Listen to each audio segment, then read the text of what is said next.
Most people launch a YouTube channel by uploading videos and hoping people subscribe. I did that too, and I hit 100 subscribers after 6 long months. But when I launched a new channel, I did the 3 things I'm about to show you and hit 100 subscribers in 6 days. Now let's start by talking about why just start posting videos could actually be the worst advice. Most people launch their channels with a very generic premise, like career advice for teachers or nutrition tips for men. But if your channel sounds like 20 other channels that already exist, or 20,000 in some categories, why would anyone bother to subscribe? The truth is, no matter how good your videos are, if your channel premise is forgettable or confusing, nobody's ever going to bother to subscribe. But if you have a unique premise, your channel stands out instantly. So what exactly goes into a unique premise? Well, let me tell you about my first channel. This is the one that's grown to over 150,000 subscribers. I wanted to start a channel helping people with social media for small businesses. Very generic, very forgettable, right? But I noticed that most of the social media advice out there on YouTube was for people who had 40 hours a week just to figure out Instagram. But small business owners and entrepreneurs, solopreneurs don't have time for that, right?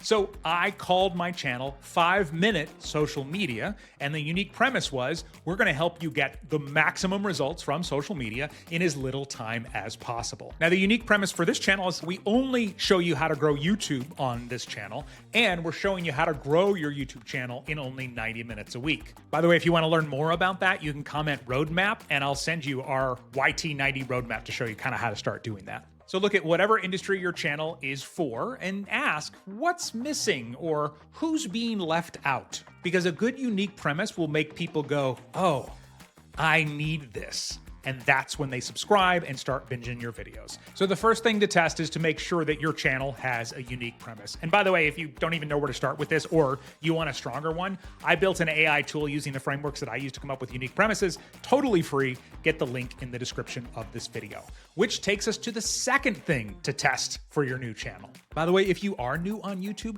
drop a link to your channel so we can encourage each other down in the comments. Most channels launch to 0 views, but I want to share a psychological trick that will get people to subscribe to your channel even before you publish a video.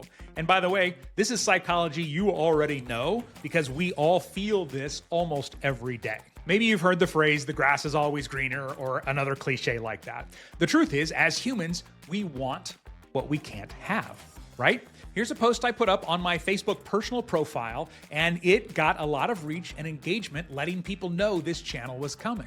And so when you tell somebody to go and subscribe to your channel before there are any videos there, so that they don't miss out when you start publishing videos, they actually want it more. Now, one more tip, and this takes a little bit of planning, but I actually pre-scheduled my first 3 videos using YouTube's Premiere feature. And that way, when someone went to the channel to say, am I going to check this channel out or not? Do I want to subscribe? They could actually see the first 3 videos that were going to be coming out. So having a unique premise, along with telling people about the channel ahead of time, is the primary reason that I hit 100 subscribers in 6 days instead of 6 long months. But as you can see, there's one more thing that breaks your channel's ability to grow faster. Real quick though, if you are seeing how the just upload and hope and start advice is not helpful for people trying to grow on YouTube, would you mind giving this video a like, not just to support me, but so that other people who need to hear this can help grow on YouTube as well. The third thing on our launch checklist, I like to call the invisible promo team that unfortunately a lot of people never actually set up. When you first set up a new channel, YouTube only requires 2 things, your channel name and your handle. There are actually 12 parts of a channel that YouTube wants to make sure that you get set up properly so you don't miss out on views and leads. And by the way, if you do this right, people will often subscribe or even join your email list or take some other action before they've even watched a single video. Now, if you don't know what all 12 areas are, and most people don't until they learn this, I got a list for you. Just grab it in the description of this video. Now, whether you've started your channel already or it's already up and running, just go through and make sure you have all 3 of these things. All right, if you're posting consistently and you're still not getting views, there's a simple 3-step process that I go through with new clients to fix this. Click the video on the screen and I'll walk you through it right now to make sure you're getting as many views as possible.